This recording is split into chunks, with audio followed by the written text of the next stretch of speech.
We're very excited to be launching this very important resource on interfaith relations, the first comprehensive CTBI resource on interfaith for quite a number of years. And we're delighted that so many of you have responded to our invitation to join us this morning for this launch. And you will have received from my colleague Romina a PDF version of that, and it will soon be available online.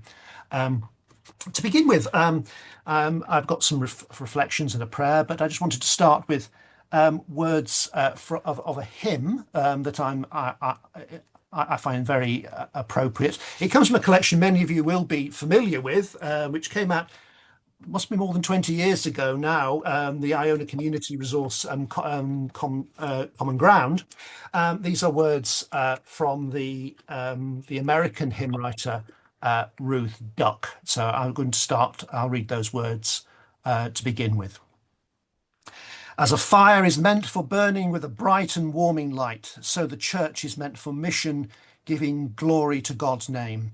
Not to preach our creed and customs, but to build a bridge of care. We join hands across the nations, finding neighbours everywhere.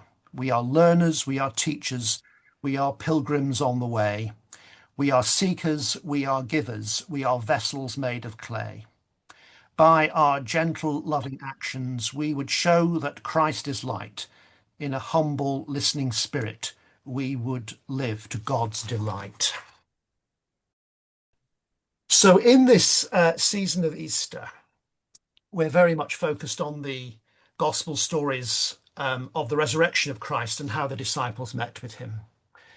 And this Sunday, for those who are following the common lectionary, will be the road to Emmaus, as the disciples recount the events of Jerusalem.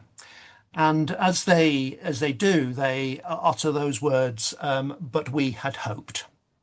We had hoped. And unaware that at that point that the risen Christ is in their midst. And those words, but we had hoped, I think resonate with so much of our human experience and our perplexity around in the world. And CTBI, Churches Together in Britain and Ireland, has had a long history of engagement with interfaith relations, going back to the days of the British Council of Churches. And many of us who have been around in this work for a number of years may feel that sense of nostalgia for the past, but we had hoped. We thought things might have been moved on much more than they have in so many respects, not least interfaith relations. But we may feel that sense of world weariness that we still have to make the case for interfaith engagement, and a sense of disappointment about whether our efforts have made any kind of impact, especially as we look upon our world that seems so polarized at the present time. But others may be new to the journey, and but what is so fundamental is the call of Christ to love without qualification. There are no ifs and buts, and then there is no whataboutery, just to love unconditionally. And that unconditional love comes also with disappointments as well as joy. And what we have learned over many decades of engagement with people of other faiths is that we are, as we reach beyond the walls of the church, this is such a critical exercise in mission in a world which seems so short of these conversations amidst diversity. And even the smallest of conversations that we have with people of different faiths can have a major impact, whether it's the small conversations standing in the supermarket queue or the big interfaith initiatives. These all have their impact and resonance with communities. And along the way, we will experience a sense of inquisitiveness, excitement, but also some fear and perplexity. I was recently having a conversation with somebody not a Christian, somebody of a different faith, who I've worked with over many years. And we were talking about all sorts of things, including work priorities that we are planning, but also the general state of things in our country and in the world. And I found myself, my emotional reactions weaving in and out of, first of all, a sense of excitement that I was finding so much common ground, and then something that was said that caused me to feel a little bit perplexed and wanted to pull back slightly. That's the story of interfaith relations, of excitement, of inquisitiveness, but also some degree of perplexity and anxiety. So, the toolkit that we are launching today is just another contribution along this journey of interfaith relations and is part of the wider strategic plan of CTBI as we seek to engage with the often daunting challenges that we are facing in our society and the world at the present time. And in producing this, we are grateful for the support that we've received through members of the CTBI Interfaith Theological Advisory Group, some of whom are on this call, and members of the Church's Forum for Interreligious Relations. Again, some of the members are on this call. They've been immensely supportive and encouraging in production of this resource that Nicola Brady and I have been taking the lead on. And this fits to the wider strategic aims that we are pursuing as we partner with other faith traditions in addressing challenges such as anti-Semitism and Islamophobia, as well as the growing hostility that we are aware of towards migrants and refugees. Before we proceed, I think it's worth just mentioning that in the last few weeks, the world lost one of the great advocates for interfaith relations, Father Aloysius Pires, the Sri Lankan Jesuit. Some of us have had the privilege of meeting and spending time with Father Aloysius. He has been a tireless advocate for dialogue, particularly between Christians and Buddhists, and in a very challenging context of Sri Lanka. And one of the case studies in the resource is drawn from the work of Father Aloysius. So, in a sense, we remember him with gratitude and thankfulness. So before we proceed with the meat, as it were, of today's launch, let's pause in prayer. Let us pray. Loving God, creator of all, sustainer of the whole universe, redeemer of humankind, in the cultural rainbow of your creation, we celebrate your love for us, a love that reaches into the very depths and heights of our lives. We know that nothing is hidden from you. No person is outside your love, and that you call us into friendship and fellowship with all women and men. Give us tenderness in our loving, persistence in our forgiving, and courage in our justice seeking, so that we may be active partners with you in the building of your kingdom of justice and love. Amen.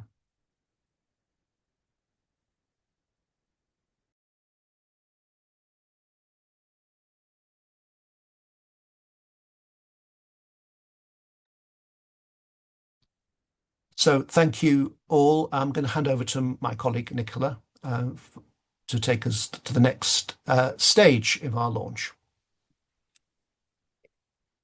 Thanks, Peter, and thanks so much, everyone, for being with us this morning. This is going to be a really important conversation for us as we plan for this next stage of our work. So I'm just going to begin by echoing what Peter has said. This is one element of our engagement in the area of interreligious dialogue. It's an initiative that builds on CTBI's long-standing investment in this area and the investment by our member churches through CTBI in the ecumenical cooperation in this area of work. And so, in the next few minutes, what I'm going to do is just explain a little bit about where this toolkit fits in our work, where we identified the need for this type of resource, give you a little bit of a sense of how we plan to develop this work, who we'd like to engage in it. Um, enlist your help, hopefully, in helping us to connect with the right people around this.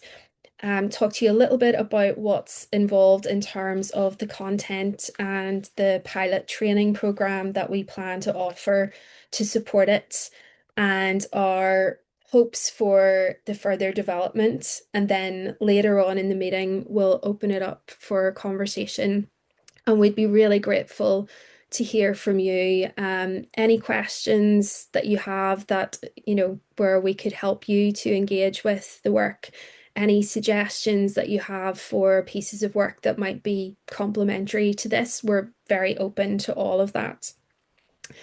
So, in recent years, in the spaces that Peter has been facilitating for us, that he's mentioned already, the Interfaith Theology Advisory Group, the Church's Forum for Interreligious Relations, we've been hearing more frequent questions coming from our members and other partners, and with that, requests for support. And these are identifying both challenges and opportunities that people are encountering, particularly at the level of local church leadership. So I'll just briefly give some examples, which again will overlap with things that Peter's already mentioned. But probably the most prominent area currently is the response to threats to community relations, where there are concerns about issues of identity and belonging, which are often accompanied by concerns about the tone and content of political and wider public discourse, and the threat or the experience of violence, often targeting particular communities or groups within a community. And there's a concern that religious differences are being exploited as a driver of division, with Christian identity and symbols sometimes being misused and abused as part of this process. And that consequently, investment in interreligious dialogue has to be a key part of the church's response. And we're hearing that from lots of different places in the different jurisdictions where we work. Also high on the list of priorities and closely related to this are the issues of global justice, peace, and security, where abuse and misrepresentation of religious belief and identity form part of the factors contributing to conflict and rising tensions. And alongside this, there's the sense that religious communities could be giving stronger leadership in articulating their values in the face of these threats to the whole of humanity, and that better relationships and channels of communication between faith communities could help us better articulate and give witness to shared values. The relationship between these two areas of concern is most evident where conflicts in other parts of the world can be seen to impact community relations on these islands. And that's been a particular area of focus in Peter's work supporting member churches recently. The need to deepen and prioritize dialogue with other faith communities is also coming up in many of our conversations about social justice advocacy in areas like solidarity with migrants and refugees, the work of climate justice. And there's a growing sense that interreligious cooperation on these issues enhances our credibility and increases the visibility of our work, both in the public square and in advocacy to government. Interreligious dialogue has also been highlighted as a priority area of attention in terms of the work of mission when we think about what it means to share our faith in a religiously plural public square. And given the diversity of our I'm on, community, mate. I'm on. sorry, I'll see if I can mute. There we go. Um, Given the diversity of our communities and the complexity of the challenges they face, the opportunities for Christians to lead in isolation are diminishing. And some people could view this with a sense of loss and decline, but we want to suggest that actually this offers real opportunities to share our faith joyfully and hopefully really live into our values in partnership with others right across the community. And one of the major misconceptions we encounter is the idea that engaging in interreligious dialogue or cooperation will require us to downplay our Christian faith or diminish the sense of what is distinctive about that faith and what it means in our lives. And we're intentionally grounding this initiative in the work of Christian unity to help demonstrate that, in fact, it's the opposite that is more often true, that authentic dialogue will deepen and enrich our faith with new insights and help us to communicate and share our faith more effectively. So I'm going to try and share a few slides here just to hopefully make it easier to follow as I highlight some of the key elements.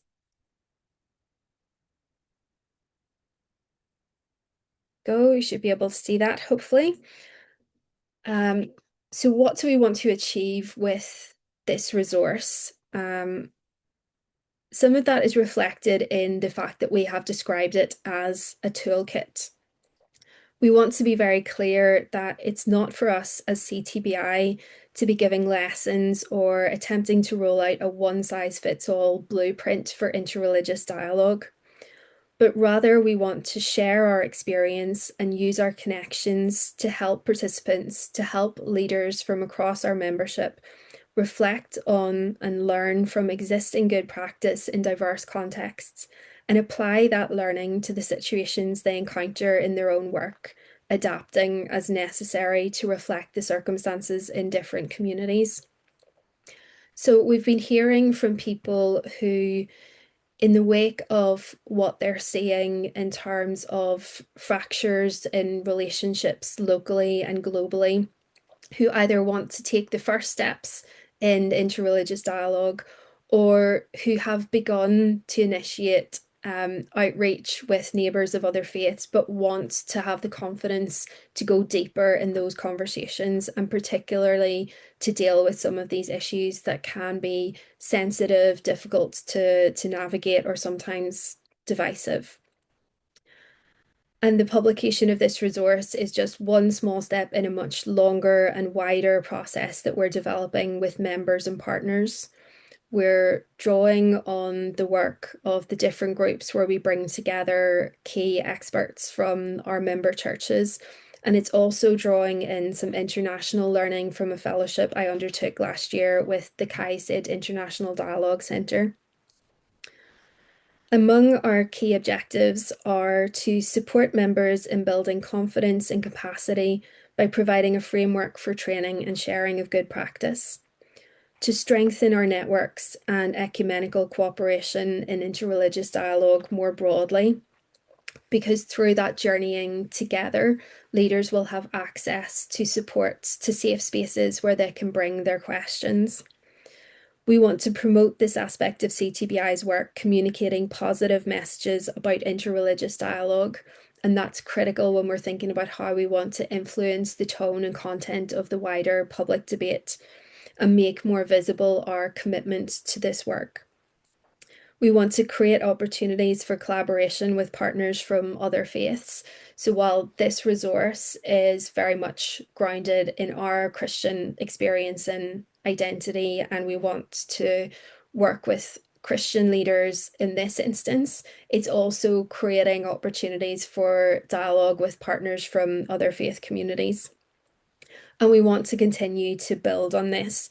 So, listening will be a very key element of our engagement around this and identifying opportunities where we could be providing workshops or spaces for people to come together to look at particular questions that are arising or to engage with specific faith communities. Our target audience for this are those people who already have goodwill for this work and want to build confidence, people who are looking for ideas about where to start, people who are looking for support to help them communicate around their engagement in this issue, and to encourage others to get involved. We have been asked, as we've been making presentations around this, about those within our churches who are very fearful and hostile to this work. And we are certainly concerned about those people, and we hope that this initiative will make an indirect contribution to that because by helping to develop more leaders who are confident in speaking about this, we will be influencing the conversation, raising awareness, but that's not the focus of this particular initiative. And again, we've also been asked about how we'll be working with partners in other faith communities. So the resource responds to a need that we have identified within our own membership for building people's confidence and strengthening the networks where people can get support, share resources. But we've already been making reference to this initiative in our conversations with partners in other faith communities. We've had positive responses so far, both because this is evidence of a strong commitment from CTBI to this work of interreligious dialogue that's very welcome to them, but also they're seeing opportunities for possible transferable learning within other religious communities and opportunities for exchange arising out of this. So the content then is structured around 6 modules, and these reflect some of the main themes and questions that we've encountered in our work.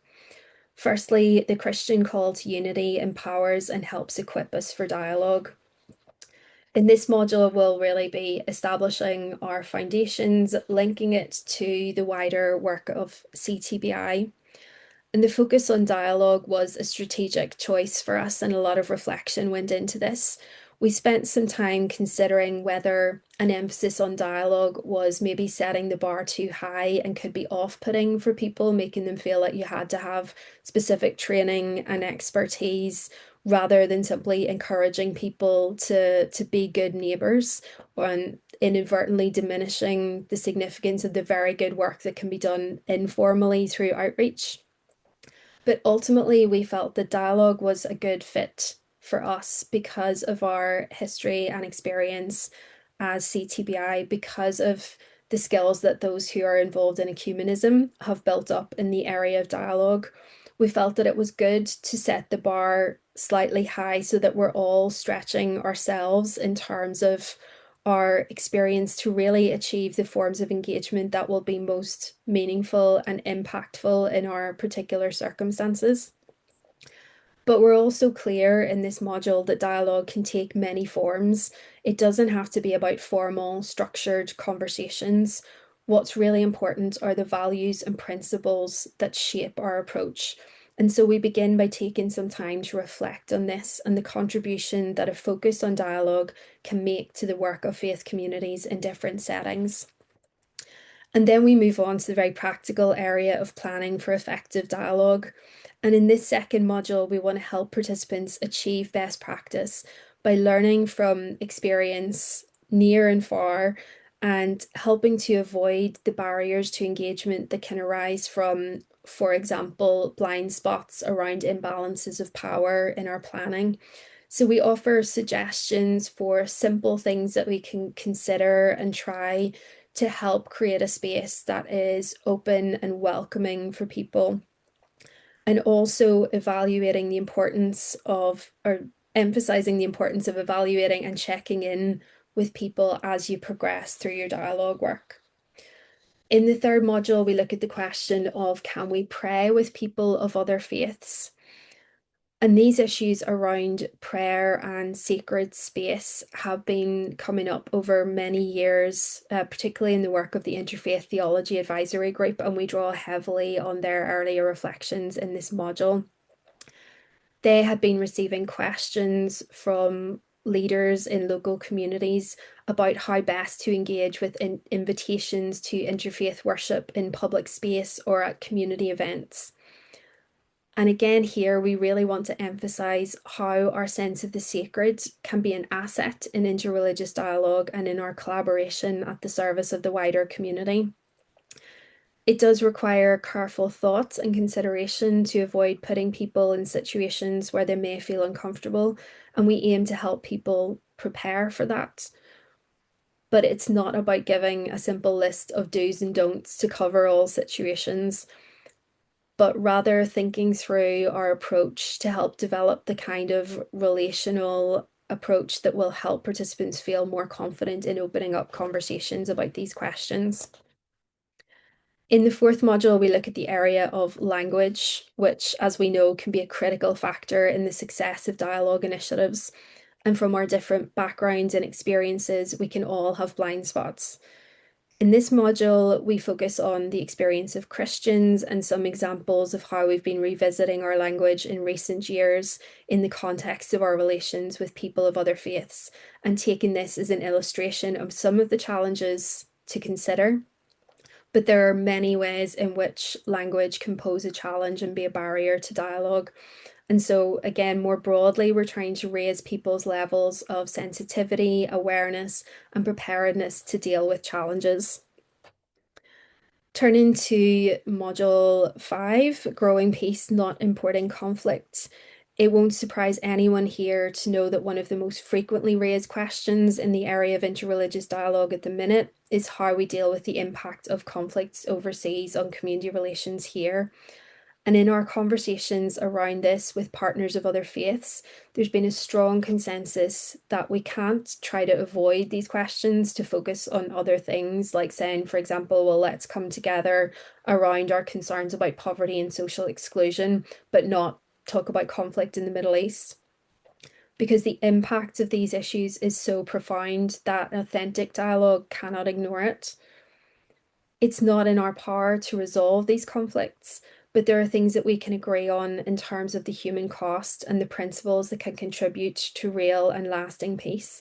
And so, what we want to explore here is how we can have a meaningful engagement that recognizes the challenges, what may feel like in some cases irreconcilable differences, but also not become stuck on that and not allow them to take over the entirety of our relationships and our working together, and recognizing that there are many things that we need to be collaborating on and where we have shared concerns. And finally, we hope that by the time we get to the last module, people will be feeling more confident and empowered. And we want to encourage them to think about the opportunities they may be experiencing to deepen their own faith through the insights gained from interreligious dialogue and what they're learning about how we can share that faith with others in ways that are respectful of our diversity, and still allowing us to share that joy and what is precious and hopeful to us in what we find in our Christian faith. And so, what we're planning to do to develop this work, following on from the launch today, is to offer a pilot training program.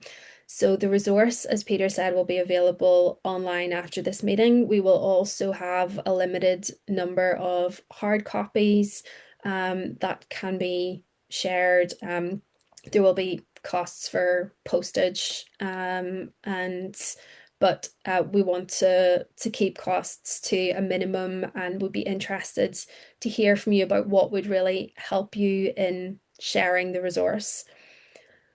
In terms of the pilot training program, we'll be offering monthly sessions for between now and November, with a break over the summer. So taking one of the modules for each month in April, May, June, September, October, November. The sessions will last for 90 minutes, and we will be prayerfully engaging with the theme for that module, sharing some of the reflections and the learning that we have brought together in the discussion element.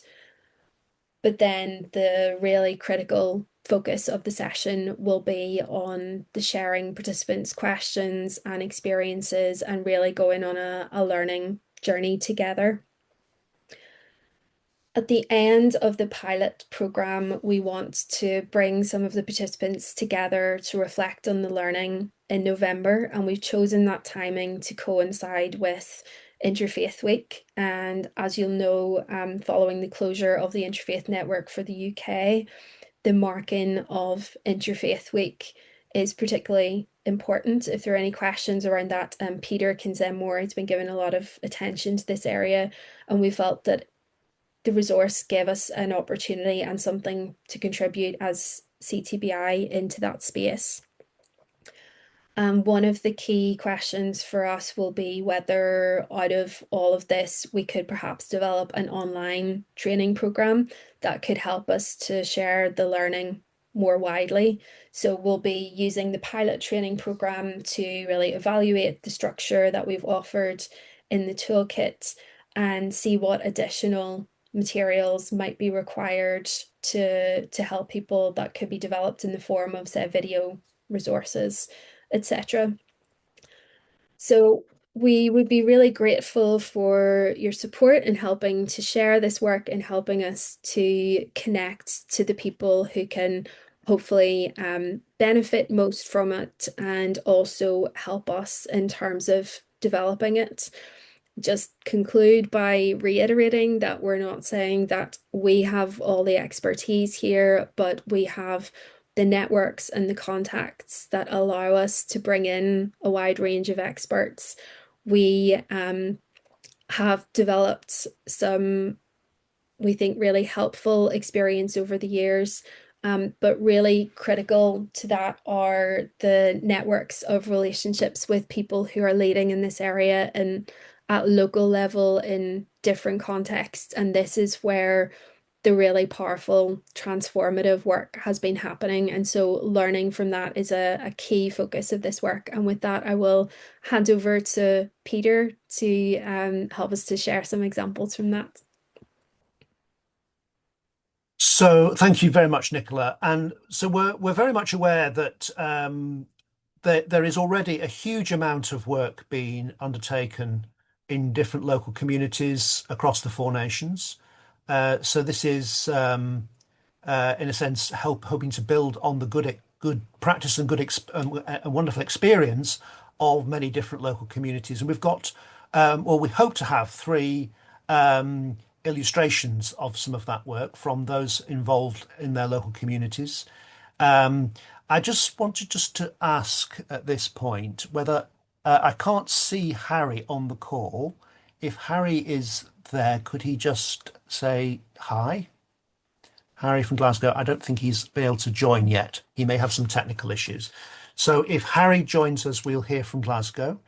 And we have Johnny from Luton. We're going to start with Adrian from Dublin. Adrian, I know you're there, so please, we're looking forward to hearing from you. Well, good morning, everyone. Apologies for the delay. Uh, it seems not only Harry has some issues with Zoom this morning.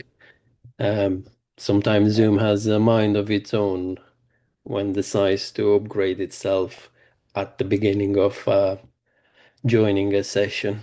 So delighted to be here. And first of all, I just want to congratulate the CTBI team there, Nicola, Peter, and your colleagues for putting together such a comprehensive resource. And as you said, you both said much needed, very much needed.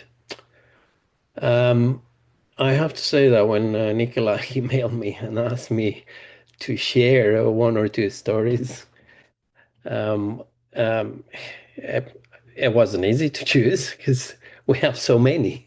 Like our work is so varied at so many levels, so layered that I wasn't too sure what to share with you about it. But since I'm not sure if you're all familiar with our network here in Dublin, with the Dublin City Interfaith Forum, of which I have the honor to lead. I've been leading for the last, I don't know, 12 years since it was established in well, 14 actually in 2012. But we're probably one of the most diverse agencies in the country with a network comprising of leaders and representatives of 8 major world religions. And within these 8 major world religions, there's, of course, a number of groups, subgroups, denominations, and so on. So when everybody is sitting around the table, you're looking at around 26, 27 people from all, well, some quite a lot of backgrounds, ethnic, cultural, religious, and so on. However, going back to our story and our example here, just to kind of ground, it's not all sitting around the table and sharing cups of tea or coffee. Our work over the years and more recently, it's been rooted in somehow simple but powerful idea that a truly inclusive city must make space not only for diversity but also for the lived expression of that diversity in everyday life. And we found this, I suppose, to be reflected in this example of our work that started in 2024 with the mission and care team at the Mater Hospital, for instance.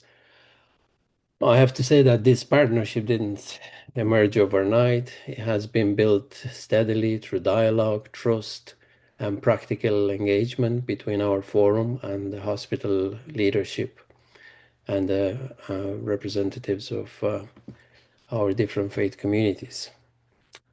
But at its heart, what it was a shared recognition that spiritual care is an essential part of holistic healthcare, and that dignity in care must include respect for religious identity. So that was one of the first, I suppose, principles that we started from. Our role as a forum in this journey has been to act as both as a bridge and a catalyst. Being a network with so many faith traditions across Dublin and greater Dublin area on board, we work closely with the hospital mission and care team to make sure that the voices of minority faith communities, particularly the Muslim community in this case, were heard, understood, and meaningfully included in hospital planning and practice. So through 2024, this collaboration deepened through a number of concrete initiatives. As we were building on earlier engagement, we supported a series of what we call the master classes and training sessions for hospital staff, focusing on the culturally and the religiously appropriate care. So these sessions explore, for example, the specific needs of Muslim and other faith traditions patients at times of illness and end of life, as well as the importance of prayer, modesty, and family presence in care settings. So alongside this educational work, our forum played an advocacy and advisory role in one of the most significant developments within the hospital, the ongoing establishment and enhancement of appropriate prayer spaces. Working with the hospital, they informed us that their it was Muslim staff, volunteers,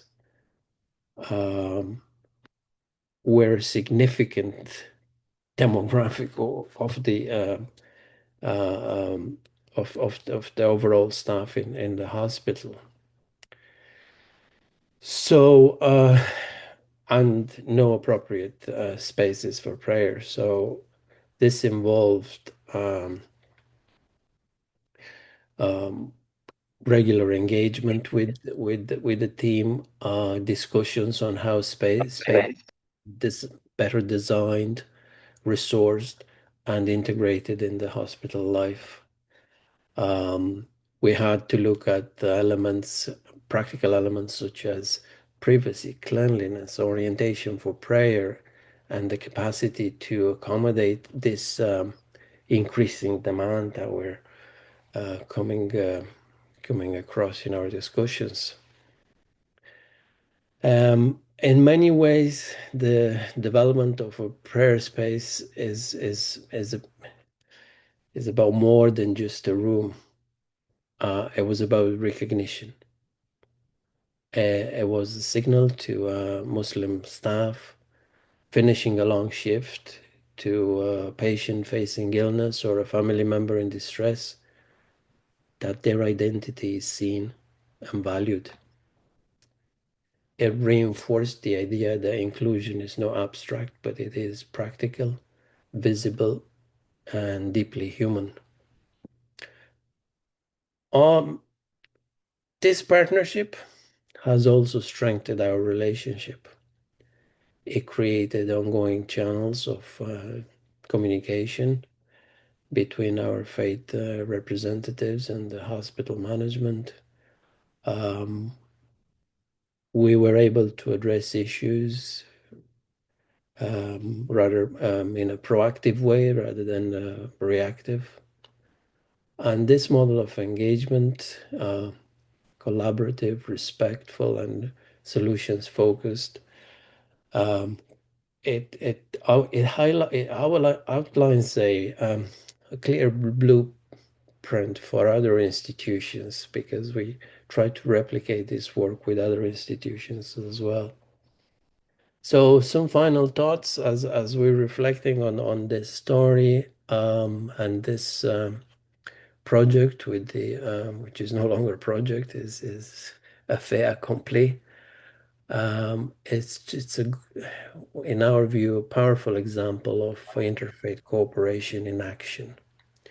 It demonstrates how dialogue, when sustained and purposeful, can lead to meaningful structural change. As we all know, there's a lot more to be done. Demand for inclusive spaces continue to grow, and so does the need for training, awareness, and partnership.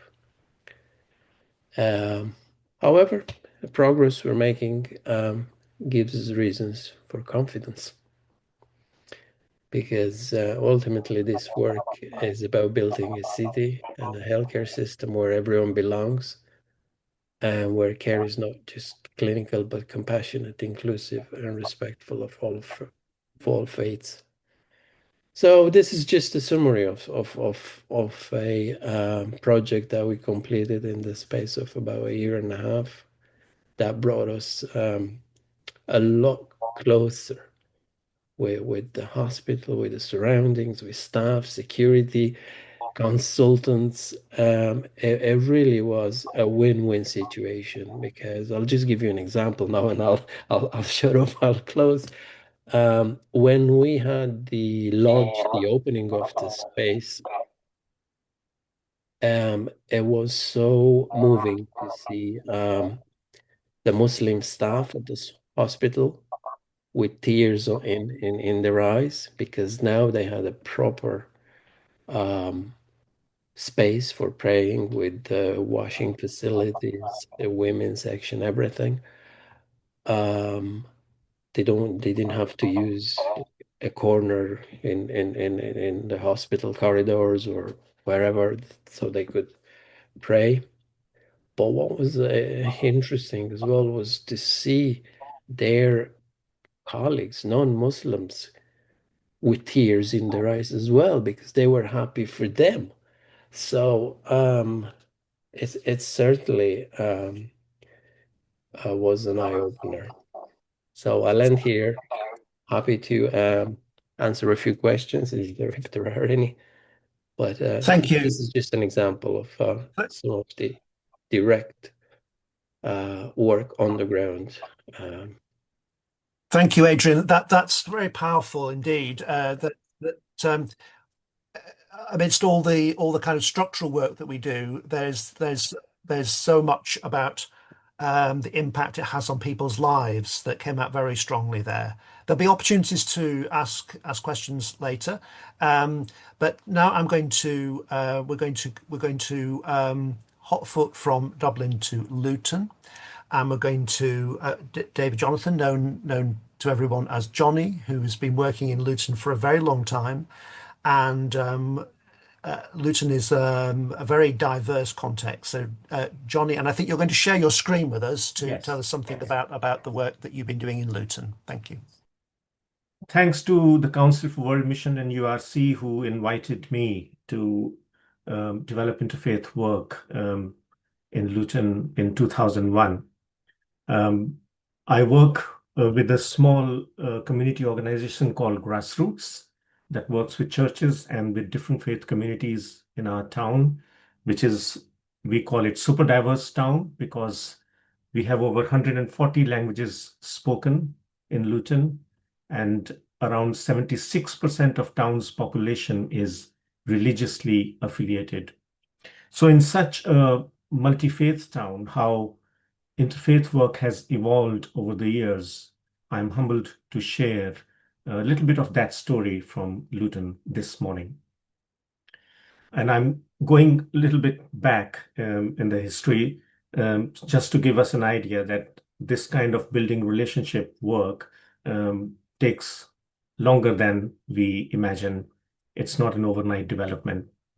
In 2009, at the homecoming parade of the Royal Anglian Army in Luton, a small group of 5 Muslim fanatics were allowed to protest with extremely provocative slogans and placards, as you can see in this image.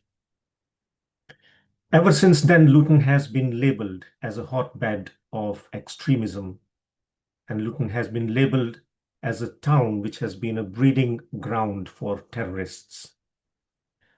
To counter this, the far-right extremist group called the English Defence League was born in Luton. EDL gathered in Luton over 3,000 protesters from across the UK and Europe.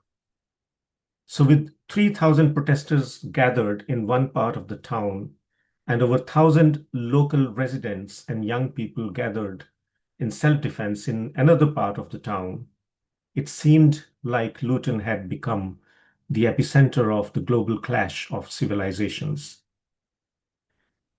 To counter this, we gathered local faith communities to stand together in harmony, where numerous faith and community leaders encouraged people not to react in aggression, but act calmly and hold the peace and integrity of our town. We turned the town hall purple, proclaiming Luton is in harmony. We not just tolerated, but celebrated diversity. We trained, equipped, and deployed local faith leaders as community mediators who proclaimed the message that today is the moment of peace, and they encouraged people to be remembered for the trouble you stopped than the trouble you started. And then to stop the restless mob of our local communities and young people from clashing with EDL protesters, we formed a human chain, a human shield of respected faith and community leaders. Since then, our community mediation work in partnership with the police has been well recognized and honored over the years. Then in 2019, after the terror attack happened on a mosque in New Zealand, all churches in Luton were invited to display this banner outside their buildings. Then a month later, after terror attacks happened on churches in Sri Lanka, this is how Muslims responded in Luton. So despite global tragic incidents, Christian-Muslim friendships continued to develop and grow stronger in Luton. But our work has not just been about reacting to extremism, whether it is Black Lives Matter or COP 26, we are always ready to get out there to march in solidarity with communities and with people of all ages. Our peace vigils and our solidarity demonstrations have created a culture of kindness and of understanding one another. I would also very quickly name a few other examples of interfaith work in Luton. For example, the most popular annual Peace Walk event that takes place every year to commemorate the International Day of Peace. Peace artwork by children showcased in the streets of Luton. Our contribution to the range of numerous annual civic and community events that happen every year in Luton. Our work with women across faiths and cultures. Our work with nature, building community eco-partnerships, encouraging neighbors to reclaim their local green spaces and building community allotments that have been visited by a few government ministers too.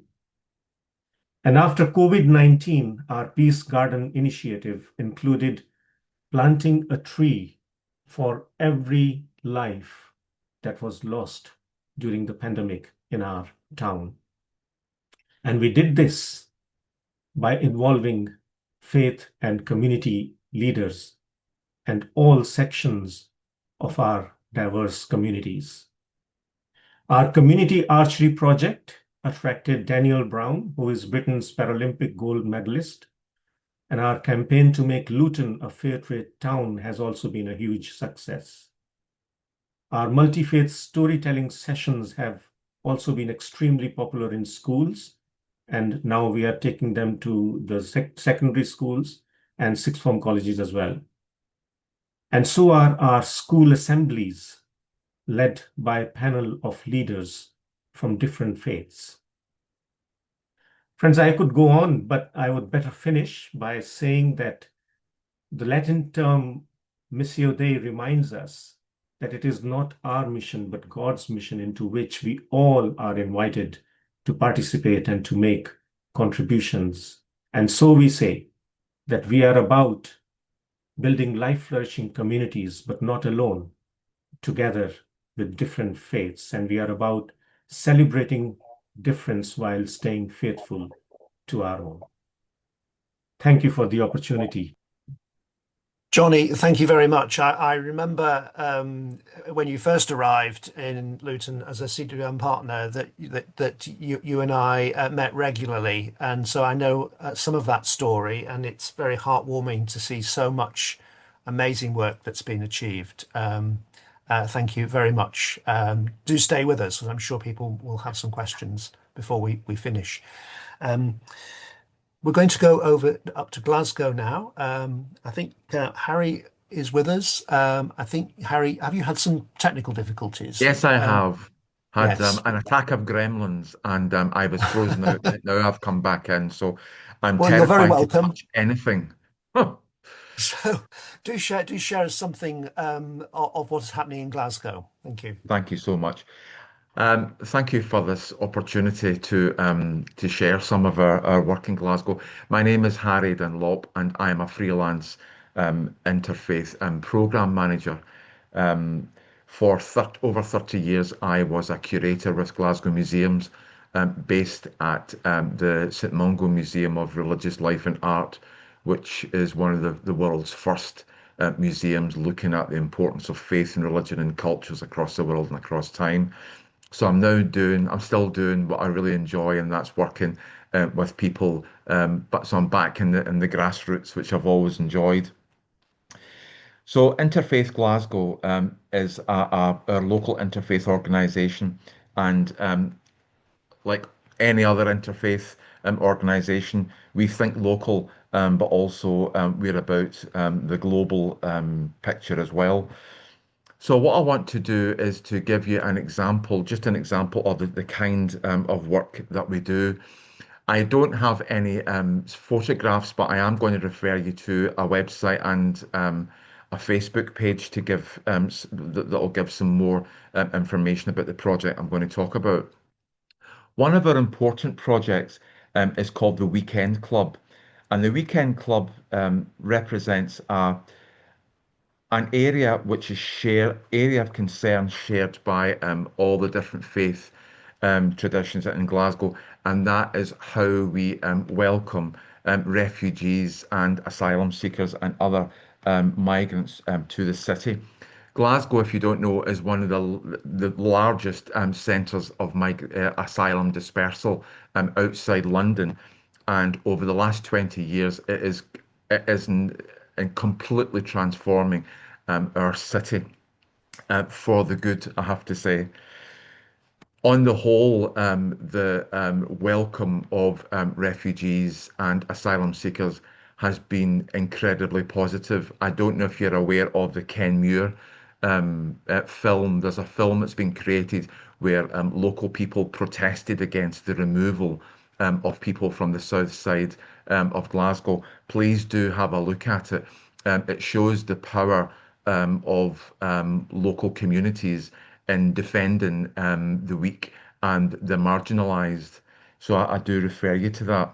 So the Weekend Club is an initiative set up to tackle an issue which is the isolation and loneliness that can be suffered by asylum seekers and refugees in the city, and particularly at the weekend.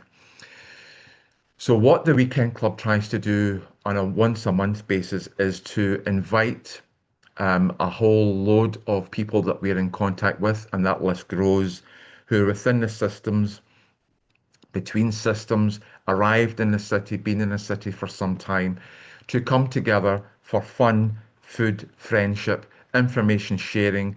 It's aimed at families, it's aimed at people of different faiths and of none, and it is an incredibly powerful witness for the faiths working together in the city, and it is incredibly successful and has had all sorts of awards and recognitions, both in Scotland and further afield.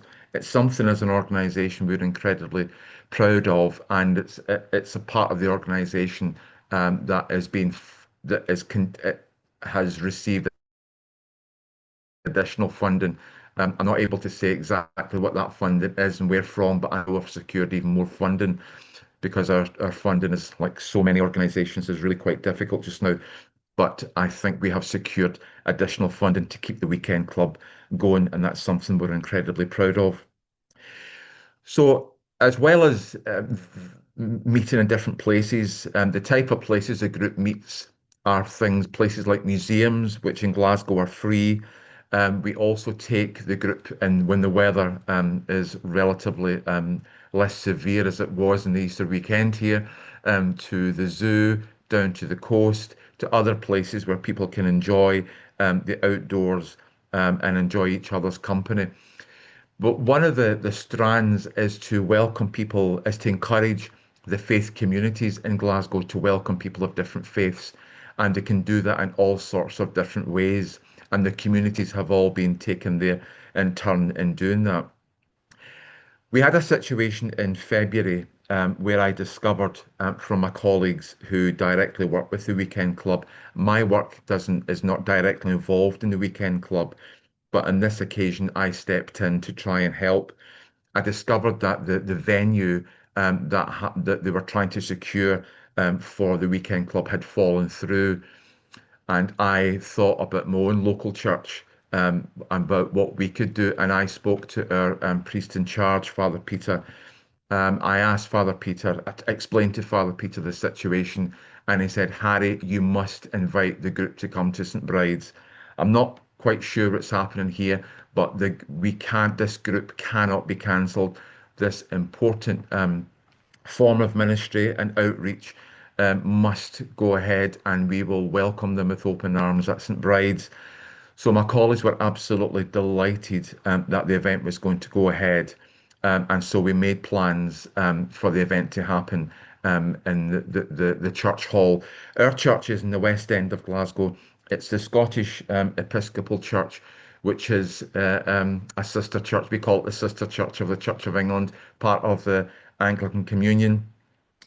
And the event was wholeheartedly welcomed by the vestry, which is the equivalent of the PCC. And I spoke to various groups and individuals in the church about ways of getting the congregation involved. And many people got involved in planning and on the day. So, what did we actually do? Well, first of all, the event took place on the 14th of February, which, of course, is St. Valentine's Day. So the Weekend Club team got together and they created a whole load of different activities for both adults and children to engage in. The food is always brought into these events. It's a vegetarian meal that's brought into the venue, in our case, into the church hall. And I invited the locals. We have a very successful knit and natter group, and I spoke to Sheen and I said, this group is coming, and they had all sorts of ideas. So some of that group came along and offered this and showed the group how to knit and how to do various crafts with needles. And for some groups, some of the people, this was very much part of their culture. And the main thing is, it was a great way for people to actually talk to each other. But 2 days before the event, we had our own disaster because our hall is underneath the church building, and the floor was being relaid, which we were assured by the contractor would be ready for the group coming in. And of course, they said it's not possible. So again, rather than cancel the event, a bit of backwards and forwards, because we felt that some of the group, who of course are from different faith communities, and particularly are Muslim representatives and people who were Muslim, we knew wouldn't be particularly comfortable eating and being in the church for the social side of the gathering, as possibly with other groups. So we had a quick, everything was always about quick thinking. And so we created a prayer space which had been identified in the hall, but we quickly identified with Father Peter and the sacristan's help how we could adapt the sacristy as a neutral space where our Muslim brothers and sisters could come together for prayer that afternoon. So we had a contingency plan should anybody actually not feel comfortable in the church. But at the end of the day, it was I'm going to the kind of results of this, but 46 people turned up to the event. And of course, this event took place on the Saturday. Ramadan and Lent were both beginning in the middle of the week. So Father Peter welcomed the group and spoke about the importance of feasting and fasting within the faith traditions, and how wonderful it was that our group was coming together at St. Bride's when two of the world's great faiths were both beginning to important seasons in their religious calendar. The responses from people on the day were extraordinary. People were really impressed by the welcome they received from the church, the warmth. Instead of people feeling uncomfortable in the church, either being in the church socially or eating in the church, it had quite the opposite effect. People in their feedback forms commented on the presence, the love they felt in the church, the welcome they felt being in the church. People just loved wandering around the church. We had all sorts of activities going on, including people doing some of our trails that we have available for families and young people.